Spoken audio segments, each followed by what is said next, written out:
Kembarannya memakai jari panjang warna coklat gitu loh, khas putri kerajaan, lengkap dengan selendang berwarna hijau kebiru-biruan. Hai, wassalamualaikum warahmatullahi wabarakatuh. Terima kasih sudah klik video ini. Oke, jadi malam ini seperti biasa aku akan kembali lagi membawakan sebuah kisah horor yang tidak kalah seru untuk diceritakan. Tapi sebelum aku masuk ke kisahnya, aku mau nanya nih sama kalian, ada nggak sih diantara wawa-wawa aku yang lagi nonton video ini yang punya saudara kembar? Gimana rasanya punya saudara kembar, Wak? Pasti seru kali ya, karena aku kayak pengen juga gitu punya saudara kembar. Tapi kebayang nggak kalian kalau misalnya saudara kembar kalian ini ternyata hidup di alam yang berbeda? Nah, itulah yang dirasakan sama wawa kita satu ini. Di usia yang menginjak remaja, dia baru tahu kalau ternyata dia punya sosok kembaran yang hidup di dalam alam gaib. Nah, kok bisa Nadia? Nah, inilah dia, penasaran kalian sama kisah lengkapnya kan? Tapi sebentar dulu, sebelum kita masuk ke ceritanya, aku mau curhat sedikit nih, Wak. Jadi ya seperti kalian tahu lah kan, tiap kali bahas cerita horor gini aku tuh tiba-tiba sering merinding sendiri gitu. Nah, biasanya nih, Wak, biar nggak takut sendirian, aku sering nih ngobrol sama anak-anak Lita buat bahas cerita kayak gini juga. Atau ya cuma sekedar sharing-sharing aja pun bisa. Kayak waktu kemarin tuh, waktu aku sama si Kelvin, masih ingat kalian? Dari situ aku jadi banyak punya teman yang sering aku call gitu. Nah, kali ini, Wak, aku mau call Bahtiar nih. Karena kebetulan kami juga udah lama sih nggak ngobrol-ngobrol. Lita, nih aku order dulu dia ya. Mana kok? Tiar? Halo Tiar.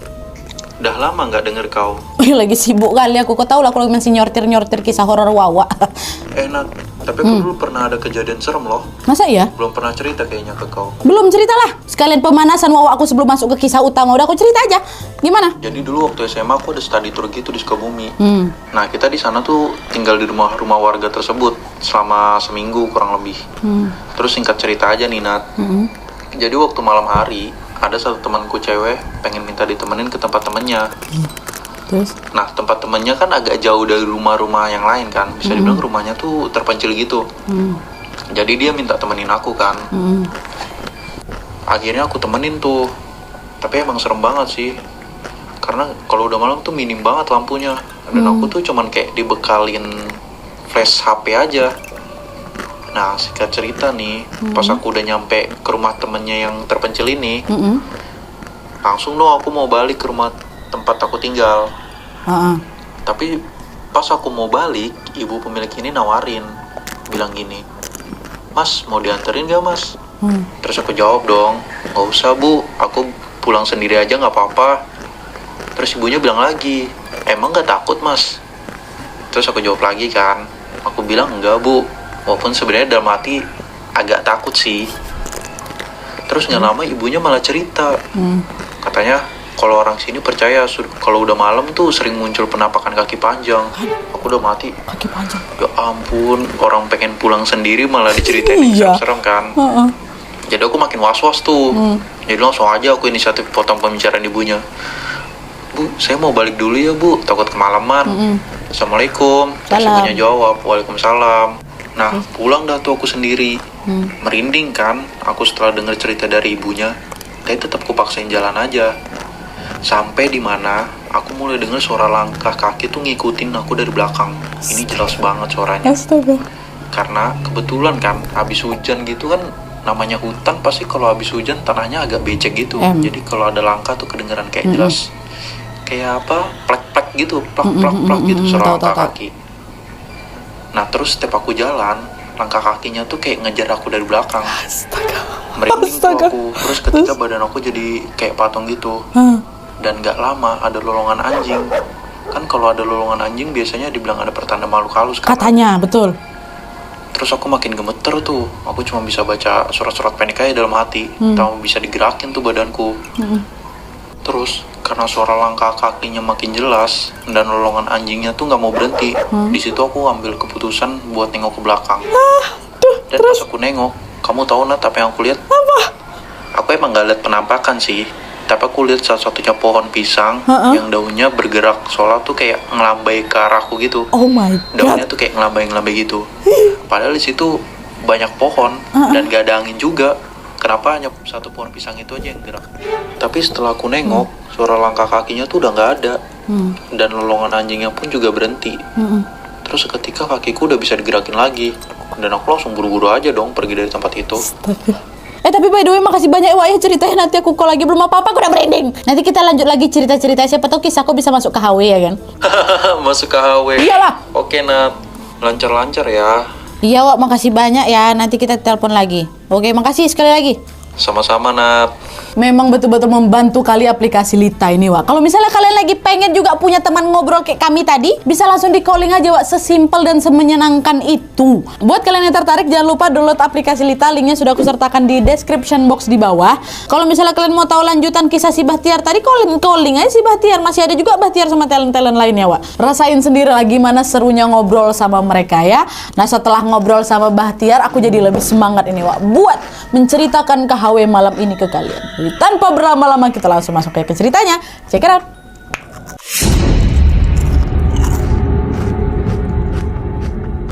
Oke Wak, jadi kisah yang akan aku bawakan malam ini dikirim sama Wawa aku yang kita sebut aja namanya Uti dari Kalimantan Selatan. Halo Uti. Nah jadi Wak, pengalaman horor yang Uti alami ini bermula pada saat dia duduk di bangku SMK, tepatnya di tahun 2016 lalu Wak. Nah sejak hari pertama dia masuk sekolah Wak, Uti ini memang sudah berencana untuk ngekos, karena sekolahnya si Uti ini ada di ibu kota provinsi, sedangkan rumahnya berada di kota lain, sehingga tidak memungkinkan baginya untuk menempuh perjalanan pulang pergi setiap hari. Nah di saat yang bersamaan ada pula tuh dua orang teman sekolahnya Uti yang bernama Adel dan Fani yang juga perantau dari daerah lain, mengajak si Uti ini untuk tinggal bersama.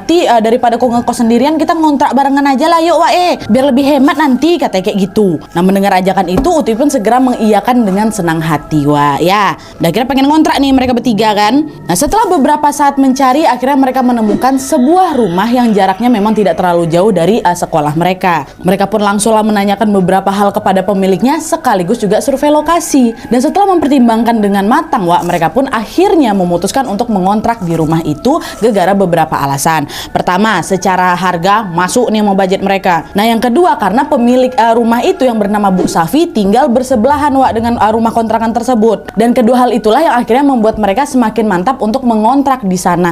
Ya kan, setidaknya walaupun mereka ini jauh dari orang tua, masih ada bapak ibu kontrakan ini ya kan yang bisa dimintain tolong lah gitu ketika mereka membutuhkan sesuatu. Nah setelah semuanya deal Wak, tanpa menunggu waktu yang lama mereka pun segera membayar sewanya dan pindahlah ke kontrakan itu. Nah sampai sini sebetulnya nggak ada kejadian yang aneh-aneh dialamin sama Uti Wak, hingga tibalah suatu hari yang mengejutkan dan betul-betul mengubah kehidupan Uti terjadi.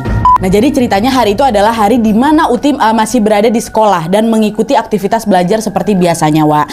Ketika memasuki jam pelajaran terakhir, Uti ini mendadak pengen ke toilet, kebelet pipis. Saking kebelet pipisnya Wak, Uti ini langsung pergi aja ke kamar mandi sendirian tanpa mengajak satupun temannya. Sesampainya di kamar mandi, Wak, Uti masuklah ke salah satu bilik dan buang hajat di sana.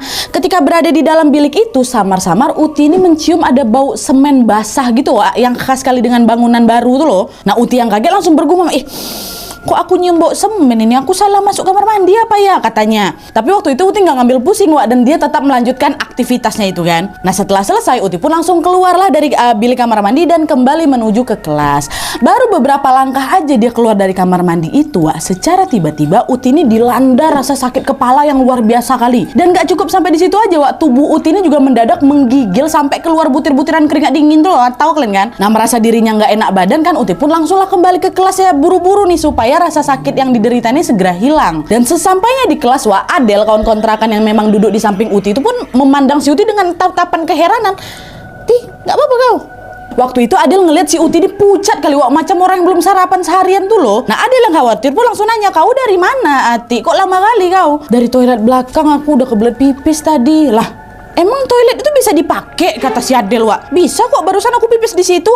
Nah mendengar jawaban si Uti Wak, Adel pun langsung berkata lagi, ngawur kau Niti, toilet yang baru tuh belum boleh dipakai, kata Pak Guru. Kalau mau pipis di kamar mandi guru aja dulu, soalnya toilet yang tadi tuh yang kau datangin tuh memang belum jadi. Nah mendengar tegurannya si Adel, Uti pun mendadak terdiam Wak. Pantas lah tadi waktu aku masuk dalam toilet aku cium bau semen basah ya kan. Tapi gegara memang si Uti ini merasa nggak enak badan itu, Uti pun tidak memperdulikan kata-kata si Adel Wak. Dan di saat yang bersama bersamaan Adel pun nanya lagi ke si Uti kan, Ti kok nggak apa-apa, kok muka aku pucat kali Ti? Nggak apa-apa kok, aku mungkin salah makan tadi, makanya nggak enak badan aku. Nah nggak lama kemudian bel pertanda pulang sekolah pun berbunyi ya kan. Nah Adel sama si Fani kawan kontrakan yang satu lagi pun udah janjian nih untuk pulang ke kontrakan bareng-bareng. Sedangkan si Uti pulang belakangan karena sore itu dia mau mampir dulu ke perpustakaan sekolah ya untuk meminjam buku gitu lah. Udah kalian duluan aja lah, nanti aku pulang sendiri kata si Uti. Nah setelah beberapa saat memilih-milih buku di perpus, Uti pun balik lagi nih ke kontrakannya dengan berjalan kaki ya. Di sepanjang perjalanan pulang itu Uti merasa kalau sakit kepala yang dideritanya tadi tuh makin jadi-jadi. Pandangannya berkunang-kunang, kepalanya pusing, badannya terasa berat kali gitu. Bahkan nih ya Uti tuh sampai hampir muntah gitu di jalan saking pusingnya. Sekuat tenaga Uti ini mencoba menahan rasa sakitnya kan dan terus melangkahkan kaki menuju ke kontrakannya. Nah sesampai di pintu gerbang kontrakan Uti pun mendadak kehilangan kesadaran. Dia roboh ke tanah hingga menimbulkan suara benda jatuh macam bruak kayak gitu, pingsan si Uti nih. Nah Fani yang pada saat itu lagi rebahan di kamar depan otomatis dengar suara bruak tadi itu ya kan. Fani langsung beranjak dari kasurnya untuk mencari tahu, dan pada saat Fani membuka pintu betapa terkejutnya si Fani ketika dia melihat Uti sudah dalam keadaan terkapar pingsan. Fani yang panik pun langsung berteriak manggil si Adel, Del sini kau Adel, cepat si Uti pingsan katanya. Nah Adel waktu itu lagi masak di dapur dia langsung matikan kompor, langsung dia berlari kan ke depan nengok si Uti itu. Adel dan Fani yang panik pun berusaha menggotong tubuhnya Uti masuk ke dalam ruang tamu dan merebahkannya di sofa. Mereka juga mengoleskan minyak kayu putih di kepala serta hidungnya si Uti sembari sesekali membangunkan si Uti. Ti sadar kok Ti, kenapa kok ya Allah Uti, bangunlah Ti kata mereka. Nah mendengar suara-suara yang memanggil namanya Uti pun mendadak terbangun tapi dengan mata terbelalak ke atas. Adel sama Fani awalnya merasa lega karena di momen itu akhirnya si Uti ini sadar. Tapi sepersekian detik kemudian kelegaan mereka berdua pun berubah menjadi ketakutan dikala mereka mendengar suara mengerikan yang keluar dari bibirnya si Uti itu.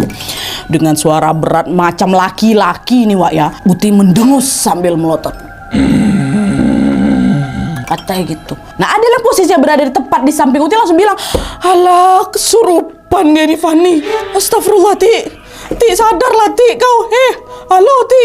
Nah beberapa kali dipanggil Uti tidak merespon sama sekali. Uti cuman mendengus dengan nafas yang sangat berat. Dan kalian tahu tepat di momen itu mata Uti ini lagi-lagi melotot lebar ke arah langit-langit diikuti seluruh tubuhnya yang mengejang hebat. Kayak gitu Adel sama Fani makin takut sekaligus mereka jadi bingung nih harus berbuat apa. Hingga tidak lama kemudian Bu Safi, ibu kontrakan mereka tadi tuh yang mendengar suara-suara gaduh pun mendatangi mereka.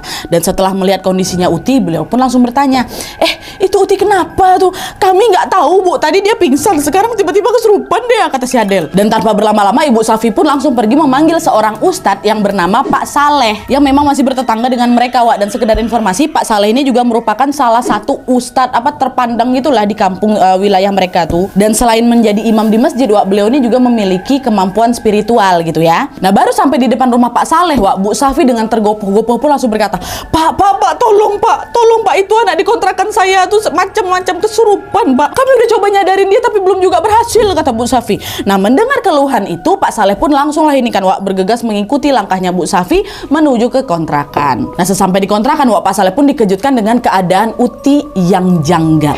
Dimana pada saat itu Uti sedang tertidur di atas sofa dengan mata melotot tajam ke arah langit-langit sambil sesekali menggeram marah. Nah Pak Saleh pun langsung mendatangi Uti dan membacakan ayat-ayat suci Al-Quran tepat di telinganya Uti.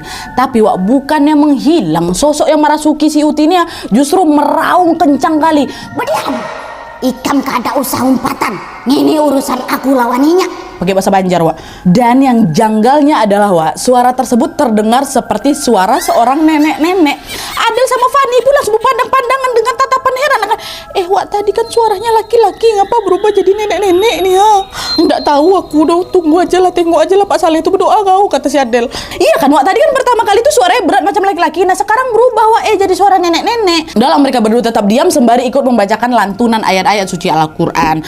Nah mendengar jawaban tersebut Pak Saleh langsung menjawab nih setelah diomongin kayak gitu sama nenek-nenek tadi itu kan. Pak Saleh bilang, udah kau pulang aja ke asalmu, jangan ganggu anak ini katanya. Dijawab lagi sama si Uti, nggak mau aku suka sama anak ini, tapi kenapa dia menghalangi?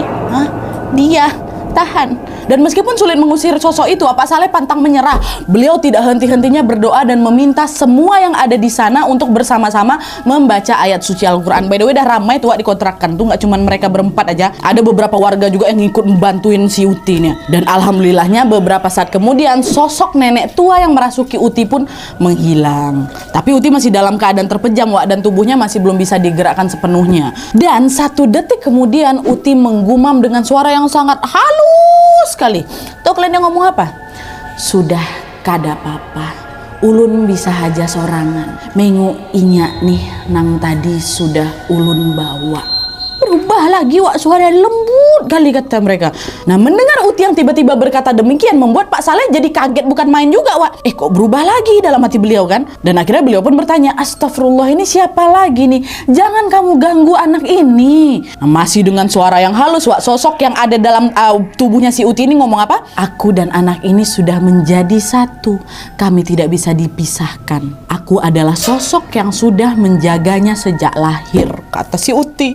Tapi walaupun ngomongannya udah agak lembut gitu ya, Pak Saleh tidak menghiraukan perkataan sosok tersebut. Beliau terus tuh membacakan lantunan ayat-ayat suci Al-Quran dibantu dengan semua orang yang ada di kontrakan itu. Terus beberapa menit setelah itu Uti pun tiba-tiba tersadar dan sudah bisa menguasai dirinya sendiri. Uti pun nengoklah itu sekitar kan, dan betapa terkejutnya si Uti ketika dia mendapati dirinya dikelilingi oleh banyak orang.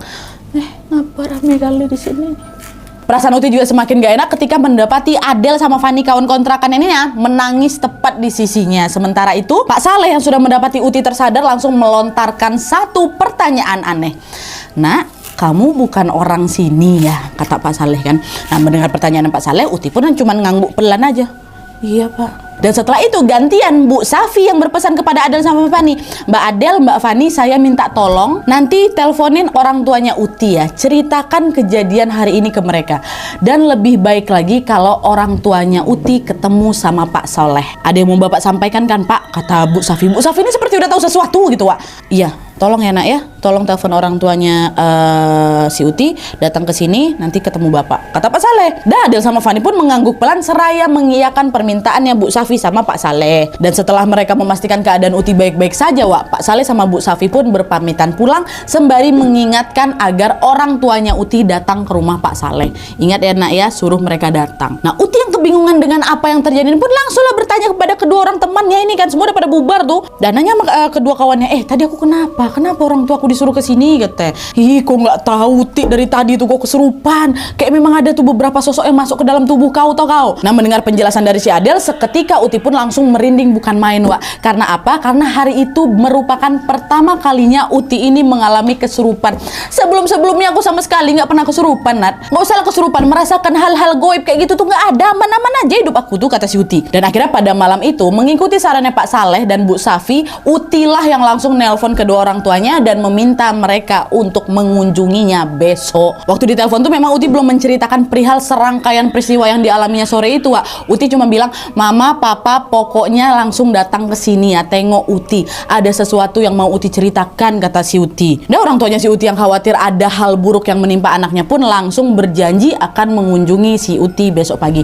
Iya nak, nanti ibu sama abah datang besok ya, katanya. Malam pun berlalu, keesokan harinya Mama sama abahnya Uti pun menempati janjinya untuk menengok Uti di kontrakan. Nah, sesaat setelah orang tuanya si Uti sampai, Wak, barulah di situ Uti menceritakan itu kan semua serangkaian peristiwa yang menimpanya kemarin sore. Mulai dari dia salah masuk toiletnya masih basah bau semen itu, sampai ketika sukmanya dirasuki beberapa makhluk goib dan dibantu disembuhkan sama Pak Saleh. Yang mata digini diceritain semua. Nah, mendengar cerita Uti, Mama sama abahnya jelas ngerasa khawatir kali lah ya kan, Wak.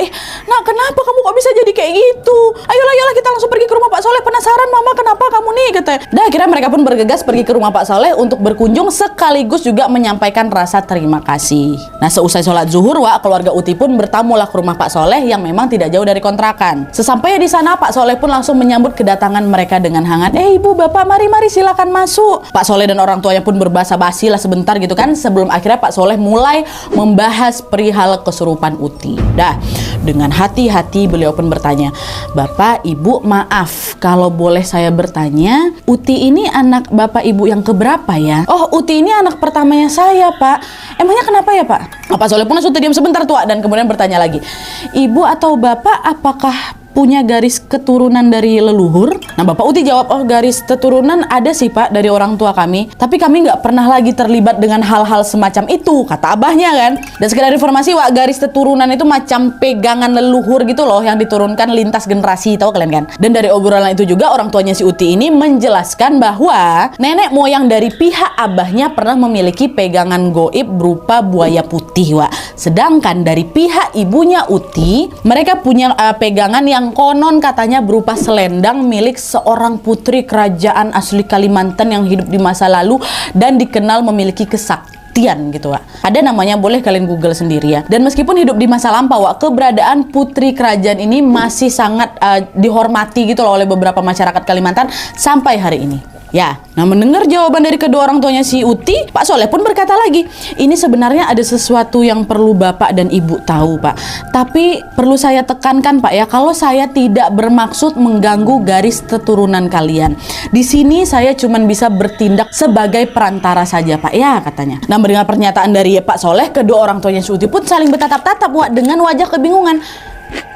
Maksudnya gimana nih, Pak? Nah, belum sempat menjawab pertanyaan itu, secara tiba-tiba Pak Soleh langsung meminta, Uti, monggo silakan duduk di samping saya, katanya. Dan sambil menutup mata, Pak Soleh pun langsung melantunkan beberapa doa sembari menganggukkan kepalanya.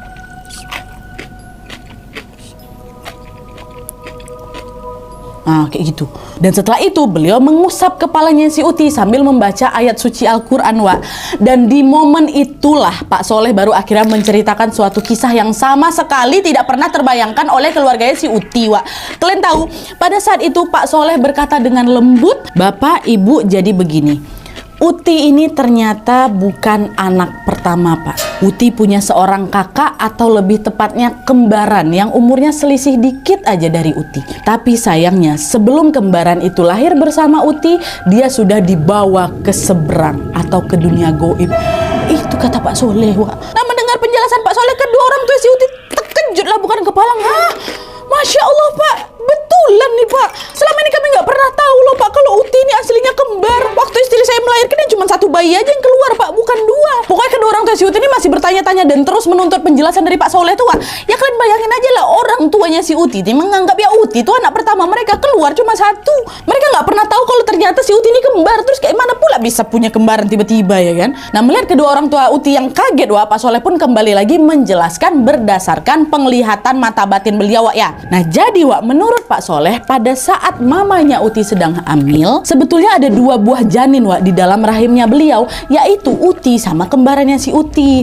Tapi karena ada semacam perjanjian yang dilakukan kakek neneknya Uti dengan makhluk gaib, Wak, sebelum sempat dilahirkan, kembaran si Uti ini udah dibawa oleh mereka untuk dibesarkan di istananya yang berada di dasar air, katanya. Nah, di sanalah kembaran Uti ini dirawat dengan baik dan dijadikan tangan kanan dari putri kerajaan tadi yang kuceritain tadi tuh, Wak, dari garis keturunan mamanya. Di situ jadi tangan kanannya. Dan dalam perjanjian tersebut, Wak, mereka bersepakat kalau kembaran si Uti ini hanya akan dirawat sampai batas waktu tertentu. Aduh, merinding aku. Ya, nanti di saat sudah menginjak usia remaja, Wak, dia ini, si kembaran ini diperbolehkan pulang untuk menemui orang tua kandungnya beserta juga dengan kembarannya, yaitu Uti dan orang tuanya si Uti, Wak. Tapi bukan kembali tatap muka gitu, enggak, kembali dengan goib tuh, Wak. Dan pada saat itu Pak Soleh juga menekankan bahwa kembaran si Uti ini bukan makhluk goib yang berenergi jahat gitu, Wak, tapi justru sebaliknya. Dia ini adalah jin yang memiliki tutur bahasa yang sangat lembut serta tata krama yang sangat baik. Dia juga tidak akan melukai Uti dan dia ini sudah terikat untuk selalu melindungi Uti dari berbagai macam gangguan makhluk halus lainnya atau makhluk jahat lainnya. Nah, sampai sini kalian masih ingat kan waktu si Uti kesurupan tuh, yang waktu suara Uti ini tiba-tiba berubah jadi lembut kali. Nah, itulah, Wak, ternyata suara lembut itu adalah suara kembarannya si Uti. Dimana pada saat itu kembarannya si Uti ini berusaha untuk mengusir sosok nenek tua yang lagi merasuki tubuh Uti yang kedua tuh loh. Nah, sosok nenek ini rupanya sudah mengincar Uti sejak kejadian dia masalah masuk toilet yang basah bau semen itu. Ketempelannya di situ, dibantu lagi tuh sama kembarnya si Uti, Wah. Abah sama mamanya si Uti udahlah itu kan masih berusaha untuk mencerna semua penjelasan Pak Soleh. Mereka mereka sama sekali tidak pernah terbayang Wak, kalau ternyata si Uti ini memiliki kembaran. Apalagi kembarannya beda dunia. Dan gak cuma orang tuanya aja Wak, Uti sendiri juga terkejut mendapati fakta bahwa dirinya punya kembaran. Saking terkejutnya Wak, Uti ini sampai terbengong, sampai dia nggak bisa mengeluarkan sepatah kata apapun gitu loh. Nah, melihat ekspresi Uti yang tercengang nggak berkata apa-apa itu, Pak Saleh pun langsung berkata, "Nak, kalau kamu mau melihat dia, Bapak bisa bukakan mata batin kamu, Nak. Tapi syaratnya dengar Bapak baik-baik ya. Uti harus ikhlas dan jangan takut," kata Pak Soleh. Mendengar tawaran dari Pak Soleh itu, Wak, dengan cepat Uti pun langsung setuju dan mengangguk pelan. "Iya Pak, saya mau," katanya. Jauh di dalam lubuk hati aku, Nadia, aku juga penasaran kali macam apa nih sosok kembaran aku, ya kan. Makanya ketika ditawari sama Pak Soleh, aku pun langsung cepat mengiyakan permintaan Bapak itu, tawaran Bapak itu, meskipun memang ada sedikit keraguan lah. Dan akhirnya sesuai dengan arahannya Pak Soleh, Uti pun mempersiapkan diri, Wak. Dia hela napas panjang-panjang sembari memejamkan mata. Dan secara tiba-tiba Wak, badan Uti ini terasa panas dari ujung kepala sampai ujung kaki. Padahal waktu itu ruang tamunya Pak Soleh itu ada AC loh, nyala lagi AC ya, sejuk. Tapi di situ aku ngerasa kepanasan, Nat. Nah, melihat ekspresi wajah Uti yang sudah berubah, Pak Soleh pun langsung berkata, "Nak, ucapkan bismillah ya, terus lanjutkan baca Al-Fatihah." "Iya Pak." "Auzubillahiminasyaitonirrajim. Bismillahirrahmanirrahim." Bacalah Al-Fatihah, Wak. Uti perlahan-lahan mengikuti perintah Pak Soleh hingga tibalah momen di mana dia betul-betul bisa melihat sosok kembarannya, Wak. Aku merinding. Ya Allah, pada saat itu Uti berkata bahwa aku, Nadia, bisa melihat dengan jelas kalau kembaran aku ini betul-betul persis sekali plek ketiplek plek plek sama aku, macam pinang dibelah dua, kayak gitulah. Dan macam kita lagi bercermin, kayak gitulah yang ku tengok, Nadia, persis. Dan di momen itu Uti langsung mengamatinya dari ujung kepala sampai ujung kaki, berhadapan-hadapan nih, Wak. Dan saat itu Uti tidak menemukan perbedaan apapun kecuali satu hal, Wak, yaitu baju yang kembarannya pakai. Jadi nih ya, di penglihatan si Uti, Wak, pada saat itu kembarannya memakai jarik panjang warna coklat gitu loh, khas putri kerajaan, lengkap dengan selendang berwarna hijau kebiru-biruan. Di tangan dan kakinya ada banyak sekali perhiasan perak yang berkilauan. Selain itu ada juga macam sebilah pisau panjang gitu, Wak, yang terselip di belakang jariknya. Nah, kembaran si Uti ini juga memiliki rambut panjang, Wak, warnanya hitam legam, tapi dikuncir nih ke atas menggunakan jepit berbentuk mahkota gitu loh. Dimana jepit itu juga senada dengan warna perhiasannya. Dan saat itu, Wak, tanpa terasa Uti pun meneteskan air mata. Entah ngapa, nah, dia perasaan haru, bahagia, serta sedikit rasa takut tuh terlintas di hati aku waktu itu. Campur aduk kali lah rasanya, Nat. Tenangis si Uti, Wak. Aku pun kok nengok gitu tenangis juga tuh kan. Nah, melihat Uti yang menangis, Wak, kembaran ini nggak diam aja. Tiba-tiba kembarannya ini berkata dengan sangat lembut, "Tenang aja Uti, jangan takut sama aku. Aku selalu ada di sini kalau kamu butuh sesuatu. Makasih ya kamu udah mau ketemu aku. Sampaikan salam kasihku kepada Abah dan Mama. Meskipun kita beda dunia, percayalah, ini sudah takdir kita." Meleleh nggak kalian dengarnya? Wah, ya Allah, merinding aku, bah. Nah, mendengar hal itu, Wak, perasaan Uti yang awalnya campur aduk langsung merasa tenang seketika setelah dia mendengar suara dari kembarannya. Dengan tersenyum, sosok kembaran Uti pun berjalan mendekat ke arahnya si Uti, kemudian menjabat kedua tangannya si Uti. Tapi, Wak, tepat di saat mereka saling berpegangan tangan, Uti mendadak langsung tersadar. Dan sosoknya yang ada dalam pandangannya tadi itu, secara tiba-tiba menghilang dari hadapannya. Dah kayak gitu aja ketemunya, Wak. Nah, melihat Uti yang sudah sadar, Pak Soleh langsung bertanya, "Gimana, Nak? Sudah ketemu sama kembaranmu? Gimana rasanya? Tarik nafas dulu ya." "Udah, Pak." Bu peluk lah itu sama Bapak. Aduh, terharu ya Allah. Dan habis itu Pak Soleh bilang lagi, "Gimana? Kamu mau mata batinmu dibiarkan terbuka atau saya tutup lagi?" Uti memikirkan lah itu pertanyaannya Pak Soleh kan dengan beribu keraguan, Wak. Sampai kemudian Uti bilang, "Udahlah Pak, ditutup saja. Yang penting saya sudah melihat dia," kata si Uti, Wak. Sebenarnya waktu itu aku pengen kali Nadia mata batin aku ini tetap terbuka. Supaya apa? Supaya aku bisa ngeliat sosok kembaran aku setiap saat lah ya kan. Tapi masalahnya ketika mata batin aku tuh terbuka, nggak mungkin dia aja yang ku tengok. Pasti ada makhluk-makhluk gaib lainnya juga yang bisa ku tengok ya kan. Bentuknya seram-seram macam mana. Nah, itulah Wak, yang membuat Uti akhirnya jadi takut dan terpaksa untuk meminta si bapak supaya menutup kembali mata batinnya gitu. Dan setelah mendengar jawaban dari Uti, Pak Saleh pun langsung menjelaskan beberapa persyaratan kepada orang tuanya Uti. Bapak, Ibu, saya bersedia untuk membantu Uti supaya mata batinnya tertutup. Tapi ada beberapa persyaratan nih Pak. Gimana Bapak sama Ibu, setuju apa enggak? Iya Bapak, kami setuju, kata orang tuanya Wak. Nah persyaratan yang diberikan sama Pak Soleh adalah Uti ini harus mandi dengan air doa menggunakan air kembang 7 rupa Wak. Sekaligus juga dibacakan doa-doa. Dah, tanpa berlama-lama Uti dan orang tuanya pun langsung berpamitan pulang serta bergegas mencarikan kembang 7 rupa ini minta sama Pak Soleh itu. Oke Pak, akan kami cari sekarang. Nanti kalau udah dapat kami balik lagi ke sini. Dah tua, keesokan harinya mamanya Uti pun berhasil menemukan kembang 7 macam tadi, persis permintaan Pak Soleh. Mereka pun langsunglah pergi ke rumah Pak Soleh lagi untuk menjalani proses mandi kembang. Dan pada saat itu Uti diminta untuk memakai sebuah sarung dan duduk di sebuah kursi Wak. Persis sekali sama macam acara siraman gitu Nadia katanya. Dan setelah itu secara perlahan Abah Uti pun mengguyur kepala Uti dengan air bunga tadi. Dan setelah itu dilanjutkan oleh Pak Soleh yang merapalkan sederet doa-doa sembari juga memegang kepalanya si Uti. Dan setelah semua prosesi ini selesai, Pak Soleh pun sempat berpesan kepada orang tuanya Uti, di mana pada saat itu Pak Soleh berkata, Bapak, Ibu, ini mata batinnya si Uti sudah berhasil saya tutup ya.